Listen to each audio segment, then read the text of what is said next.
बिस्मिल्लाहिर्रहमानिर्रहीम। अस्सलाम वालेकुम एवरीवन। मैं हूं डॉक्टर कमर अली। अ, मैं एक बिल्कुल ब्रांड न्यू आइडिया के साथ अभी कुछ इंटरव्यूज़ करना चाह रहा हूं ऐसे स्टूडेंट्स के जो यूरोप में ऑलरेडी पहुंच गए हुए हैं। और उनमें से बहुत सारे स्टूडेंट्स ऐसे होंगे जिनको सपोर्ट किया उस सारे प्रोसेस में, और वो अल्हम्दुलिल्लाह आज यूरोप के डिफरेंट सिटीज़ के अंदर जाके अच्छी यूनिवर्सिटीज़ के अंदर पढ़ रहे हैं, वहाँ पे काम कर रहे हैं। तो इसका पर्पस ये है कि पाकिस्तान में जो स्टूडेंट्स हैं obviously who are trying to pursue the process of education abroad, तो उसके लिए ज़ाहिर है बहुत सारी इन्फॉर्मेशन रिक्वायर्ड होती है, बहुत सारी क्वेश्चंस होते हैं, क्वेरीज होती हैं, स्टूडेंट्स पूछ भी रहे होते हैं। बहुत सारे व्हाट्सएप ग्रुप्स बने हुए हैं जिसके अंदर स्टूडेंट्स एक दूसरे के साथ इन्फॉर्मेशन शेयर करते हैं, क्वेश्चंस करते हैं। तो ये जो मैं इंटरव्यूज़ का सिलसिला शुरू करने जा रहा हूँ, जिसका पहला इंटरव्यू आज है, मैं अभी अपने जो गेस्ट हैं उनका इंट्रोडक्शन आपको दूंगा। इसका मकसद ये है कि डिफरेंट लोगों का फर्स्ट हैंड एक्सपीरियंस जो है वो अपने पाकिस्तानी स्टूडेंट्स के साथ शेयर किया जाए। और अल्टीमेटली इससे ये होगा कि वो जो इन्फॉर्मेशन सेकंड हैंड और थर्ड हैंड इन्फॉर्मेशन आप तक पहुंचती है उसको अवॉइड किया जाए, और आप डायरेक्ट सुने उन लोगों की ज़ुबान से जो लोग इस वक्त यूरोप के डिफरेंट कंट्रीज़ के अंदर मौजूद हैं और वहाँ पे उन्होंने खुद सारे प्रोसेस को एक्सपीरियंस किया है, और वो सक्सेसफुली वहाँ पे पहुँचे हैं। तो कोई खुद जो सक्सेस स्टोरी होगा तो वही आपको बेहतर मशवरा भी दे सकेगा, वो उसकी ज़ुबान से जो इन्फॉर्मेशन है वो आपके लिए ज़्यादा वैलिड इन्फॉर्मेशन होगी। तो बगैर ज़्यादा टाइम ज़ाया किए आज के मेरे जो गेस्ट हैं इनका नाम है खैरुल्ला। और खैरुल्ला बेसिकली मेरे स्टूडेंट भी हैं। खैरुल्ला इस वक्त मौजूद हैं ऑस्ट्रिया के खूबसूरत रीजन जिसका नाम टिरोल है, और टिरोल का कैपिटल है इंसब्रुक। और इंसब्रुक जो है कि बेसिकली इन रिवर के ऊपर वाक़या एक बहुत ही खूबसूरत शहर है। और इस शहर की खासियत ये है कि इसका बॉर्डर इटली के साथ भी लगता है, इसका बॉर्डर जर्मनी के साथ भी लगता है, और इस सिटी का बॉर्डर स्विट्ज़रलैंड के साथ भी लगता है। तो ये एक ऐसे कॉर्नर पे है ऑस्ट्रिया के कि जहाँ से आपकी with in 2 hours, with in less than 2 hours आपके पास म्यूनिख है, आपके पास मिलान या इटली के करीब तीन जो सिटीज़ हैं वो हैं, और आपके पास जो है स्विट्ज़रलैंड है। तो खैरुल्ला मैं आपसे कुछ बेसिक चीज़ें पूछूंगा जो कि पाकिस्तानी स्टूडेंट्स के लिए हेल्पफुल हो सकती हैं।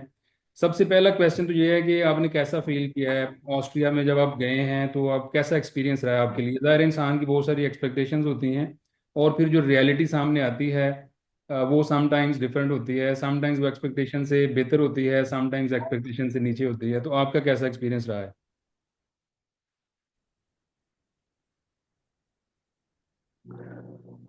बिल्कुल सर। जिस तरह आपने बताया कि रियलिटी तो डेफिनेटली हमारी एक्सपेक्टेशन से डिफरेंट होती है। लेकिन चूंकि जो लड़के डिसाइड कर लेते हैं, स्पेशली मैं उनके लिए कहूँगा कि जो यूरोप आना चाहते हैं उनके लिए पहले तो इन चीज़ों के लिए थोड़ी सी मैं कहूँगा कि पर्सनल रिसर्च जो होती है ना, वो करनी चाहिए होती है। और फिर यहाँ पे जो मेन कल्चर शॉक मिलती है यूरोपियन कंट्रीज में, वो लैंग्वेज बैरियर की है। क्योंकि यहाँ पे अगर जर्मनी में आप आ जाते हो, इटली में आ जाते हो या ऑस्ट्रिया में, तो हर जगह पे आपको लैंग्वेज जो बैरियर है, मेन चीज जो है ना, मेन बैरियर जिसको हम कह सकते हैं, वो आपको नजर आएंगी। आपको वो और जॉब करने में भी मतलब उस वजह से आपको प्रॉब्लम फेस करना पड़ेगा। मैं पर्सनली जो अगर कहता हूँ या अपने एक्सपीरियंस की बिहाफ पे, और यूनिवर्सिटी में चूंकि आपको इंग्लिश से आप काम चला सकते हो, लेकिन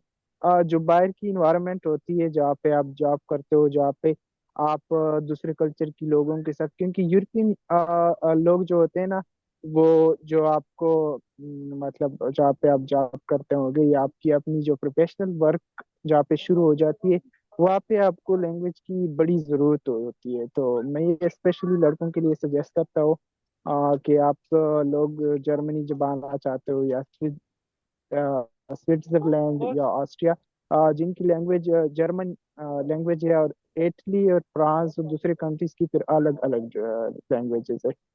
तो यही चीज मैं कहूँगा कि लड़कों को थोड़ी प्रिपरेशन के साथ आना चाहिए। अगर वो एक दफा प्लान कर चुके हैं कि हमें यूरोप जाना है, बाकी यहाँ पे चीज हैंडल कर सकता है अगर कोई यूरोप की माइंड सेटअप पे आ जाता है। बाकी यहाँ पे चीज इतनी मुश्किल नहीं, हाँ क्यों ना, पाकिस्तानी इन्वायरमेंट जैसे तो नहीं है, आपको वो चीजें डिफरेंट यहाँ पे। ट्रांसपोर्ट, लैंग्वेज, एजुकेशन यहाँ पे थोड़ा competitive है as compare to Pakistan.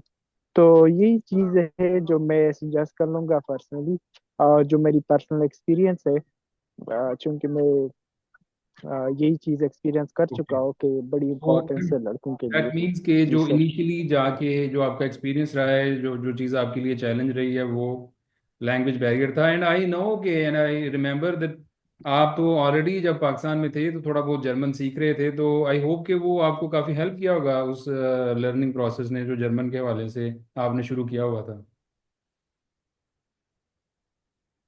Ji sir, मैं ऑलमोस्ट जब मैं पाकिस्तान से मैंने प्रोसेस शुरू की थी 2023 में मार्च में मेरी अपॉइंटमेंट की वेरिफिकेशन की, फिर ऑनवर्ड अगस्त में मेरी लीगलाइजेशन हो गई। और मैंने समर के लिए अपनी वीज़ा फाइल किया, लेकिन अनफॉर्चुनेटली समर 2024 में मेरी वीज़ा अप्रूव नहीं हुआ, चूंकि टाइम कम होने की वजह से। तो फिर मेरा विंटर सेमेस्टर अभी इस साल की जो विंटर सेमेस्टर में मेरा वीज़ा इसके लिए अप्रूव हो गया। फिर लैंग्वेज की जो मैं बात अगर करूँ, तो मैंने लैंग्वेज पे ऑलमोस्ट 15-16 महीने काम किया था पाकिस्तान में। जर्मन लैंग्वेज पे मैंने सेल्फ स्टडी की थी, जो मेरे लिए बड़ी करामत साबित हुई यहाँ पे। Fair enough, okay.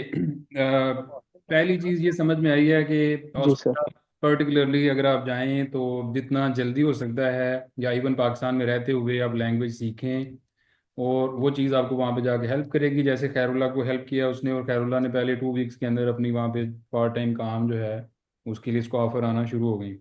अच्छा, जो दूसरा मेरा क्वेश्चन है वो ये है कि आपकी ऑस्ट्रिया जाने के प्रोसेस, ये सबसे ज़्यादा कॉमन क्वेश्चन है जो पाकिस्तान में स्टूडेंट्स पूछते हैं, कि टोटल कॉस्ट कितनी आ जाती है इस प्रोसेस पे जब आप ऑस्ट्रिया जाते हैं।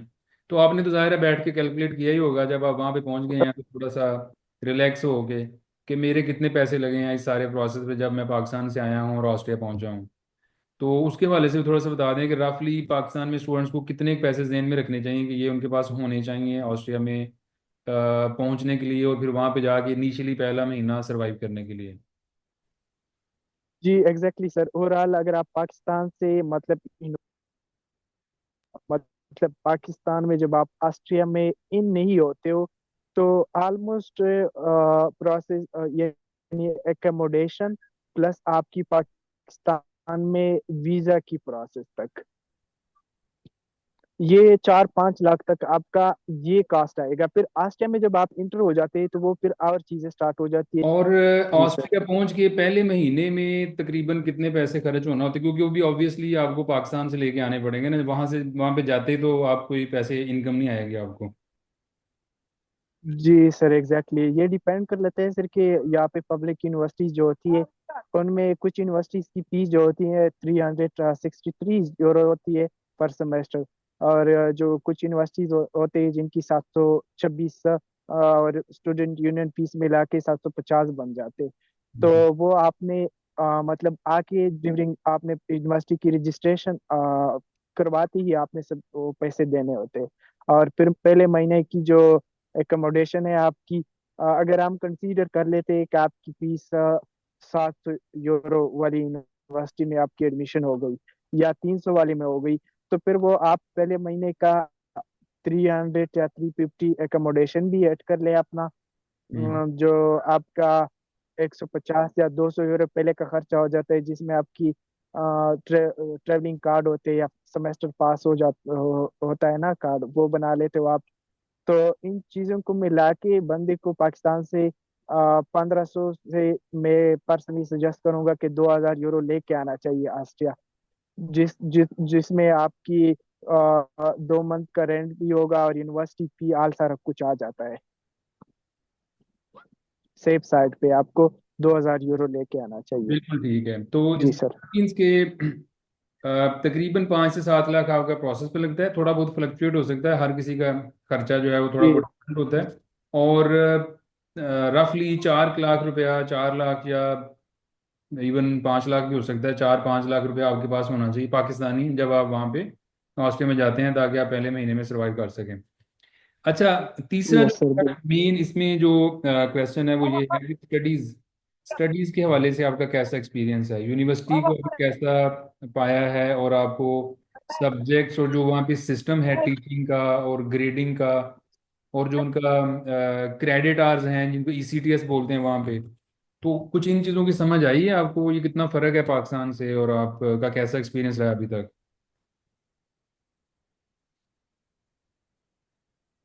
जी सर, अगर स्टडी की बात की जाए तो डेफिनेटली यहाँ पे जो हमारी यूनिवर्सिटी अगर इंटरनेशनल रैंकिंग पे देखा जाए तो वो टॉप 500 यूनिवर्सिटीज में आ जाती है, यूनिवर्सिटी ऑफ इंसब्रुक। और फिर डेफिनेटली उसकी एजुकेशन सिस्टम बेहतर होगा as compare to many universities जिनके बिहाफ पे उसको रैंकिंग दिया होता है।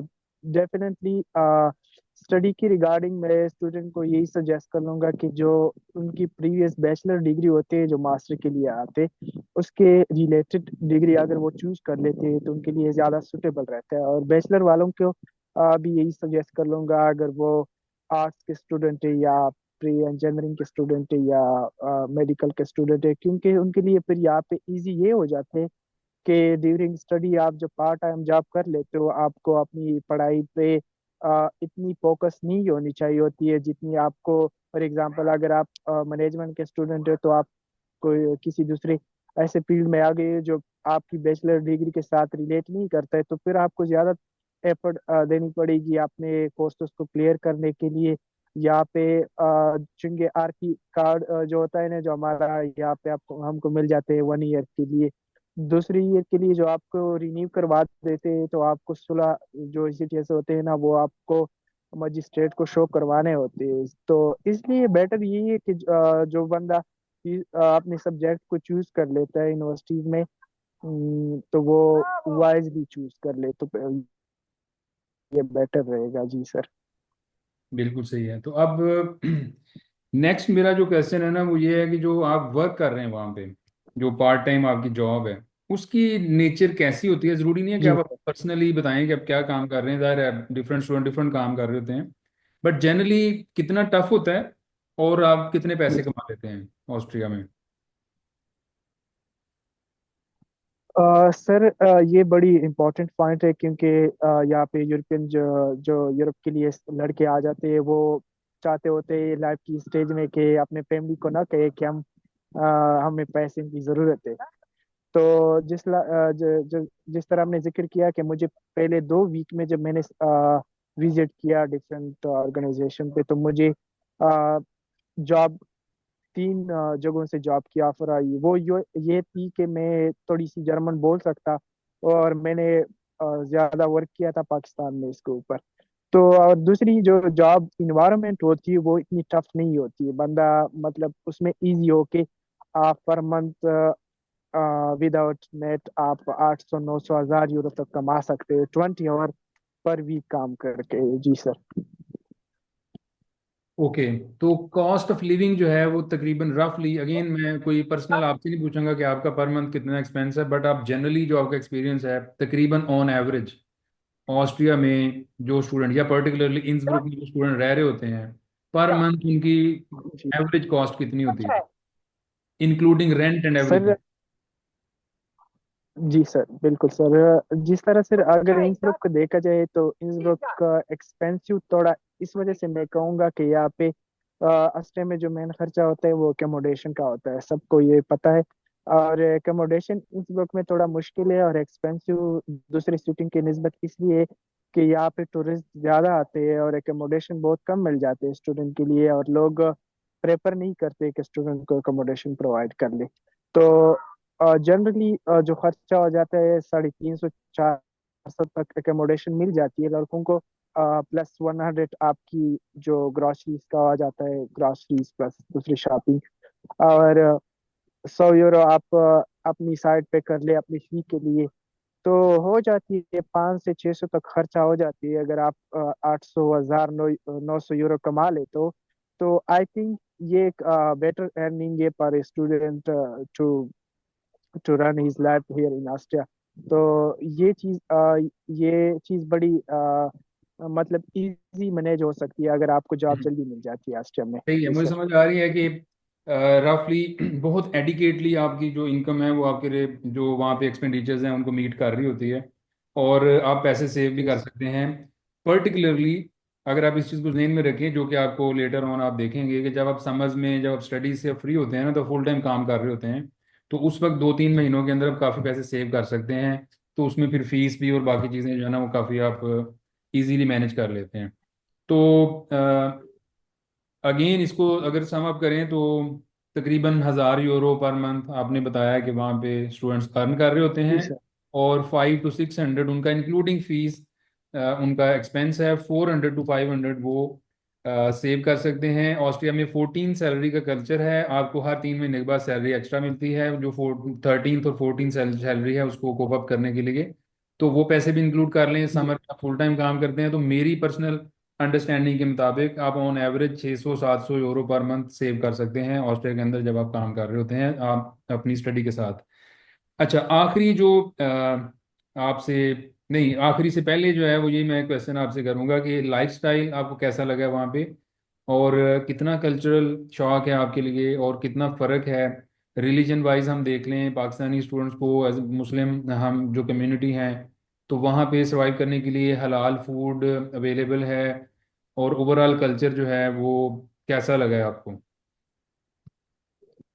जी सर, यूरोप में कल्चर शॉक बहुत से मतलब चीज़ों की को मद्देनजर रख के आपने उसको मतलब एक्सप्लेन करना होता है। जस्ट लाइक हमने लैंग्वेज की जिक्र की, और दूसरी बात जिस तरह आपने हलाल फूड की बात कही, तो बड़ा इजीली मिल जाते हैं यहाँ से हलाल फूड, उसका कोई इशू नहीं है। हम्म। लैंग्वेज आपको सपोर्ट कर लेती है। उसके बाद यही है कि आपकी जो यहाँ पे विद पाकिस्तानी कम्युनिटीज और दूसरी कम्युनिटी के लोग जो होते हैं ना, उनके लिए उनके साथ इंटरेक्शन मतलब इजीली आप को एक सपोर्टिव इन्वायरमेंट मिल जाता है। यहाँ पे सिस्टम बहुत ज़्यादा सपोर्टिव है सर, आपको हर एंड से सपोर्टिव एंड मिलेगा। पर आपसे लोग ये नहीं पूछेंगे मतलब कि आप क्या करते हो, क्या मतलब आप नहीं कर लेते हो। ये बड़ी अच्छी चीज़ है जो एक फ्री विलिंग यहाँ पे स्टूडेंट को मिल जाती है। मतलब आप जो भी काम करवाना चाहो, जिस तरह भी रहना चाहो, आपके ऊपर रिलीजन बेस पे, कलर बेस पे कोई वो रिस्ट्रिक्शन नहीं है कि आपके लिए वो प्रॉब्लम क्रिएट कर सके। जी सर। तो अभी आपने कैसा देखा है, पाकिस्तानी कम्युनिटी कितनी स्ट्रांग है वहाँ पे, पाकिस्तानी स्टूडेंट्स सब कितने ज़्यादा हैं इंसब्रुक में और ओवरऑल ऑस्ट्रिया में? इसके हवाले से क्या है आपका एक्सपीरियंस रहा है? जी सर, यहाँ पे डिफरेंट कम्युनिटीज के लोग रहते हैं, लेकिन इस साल जो 2024 में मैं स्पेशली कहूँगा कि पाकिस्तानी कम्युनिटी के बहुत सारे स्टूडेंट्स यहाँ पे में इनकी एडमिशन हो गई है। तो ये एक पॉजिटिव साइन है हमारी कम्युनिटी के लिए, क्योंकि फिर आप अपने लोगों के साथ जब इंटरेक्शन कर ले तो उनके से इंफॉर्मेशन इजीली ले सकते हो। तो ये बड़ी खुशाइन बात है हमारे लिए। हम्म। Thank you very much Khairullah, आपका बहुत शुक्रिया, आपने टाइम दिया है, और wish you very good luck. हमारे साथ थे खैरुल्ला, और खैरुल्ला ने बहुत थारोली हमें बहुत सारी इंफॉर्मेशन प्रोवाइड की है, जो कि पाकिस्तानी स्टूडेंट्स के लिए बहुत यूज़फुल हो सकती है। आई होप कि आपको आज का सेशन बड़ा इंफॉर्मेटिव लगा होगा, और आपको बहुत सारी चीज़ें ऐसी पता चली होंगी जो कि अगर आप ऑस्ट्रिया का प्रोसेस कर रहे हैं तो आपके लिए हेल्पफुल होंगी। Thank you very much. अल्लाह हाफिज़।